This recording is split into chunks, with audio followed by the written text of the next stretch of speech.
Stalin साहब हिम्मत है तो घोषणा पत्र निकालकर हिसाब किताब दीजिए कितने वादे पूरे किए உங்களுக்கு தைரியம் இருந்தா உங்களுடைய தேர்தல் வாக்குறுதி பட்டியலை எடுத்துட்டு வாங்க அதை பார்த்து சொல்லுங்க நீங்க எத்தனை வாக்குறுதிகளை நிறைவேற்றி இருக்கிறீர்கள் என்று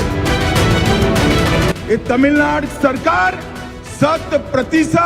100% फेल्योर गवर्नमेंट है இந்த தமிழக அரசு 100% தோல்வியடைந்த அரசாக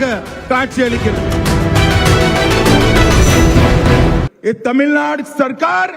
100% फेल्योर गवर्नमेंट है இந்த தமிழக அரசு 100% தோல்வியடைந்த அரசாக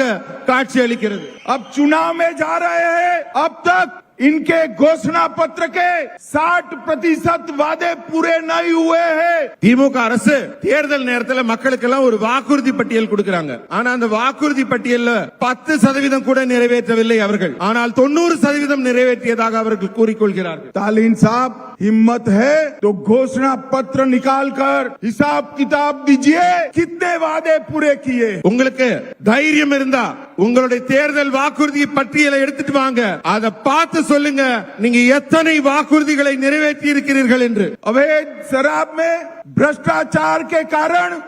आए दिन गरीब लोग नकली शराब के कारण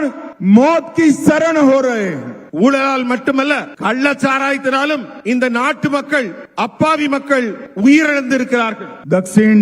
तमिलनाडु में जातीय हिंसा बढ़ाने का काम अपने राजनीतिक स्वार्थ को पूरा करने के लिए तमिलनाडु सरकार ने किया है தென் தமிழகத்துல சாதி பிரச்சனையினாலையும் பிரிவினைவாதத்தினாலையும் அரசியல் லாபங்களை கருத்தில் கொண்டு திமுக அரசு செயல்பட்டு கொண்டிருக்கிறது बुजुर्गों और महिलाओं के प्रति अपराध बढ़ा है இந்த ஆட்சியில பெண்களுக்கு எதிரான குற்றங்கள் மலிந்து கொண்டிருக்கிறது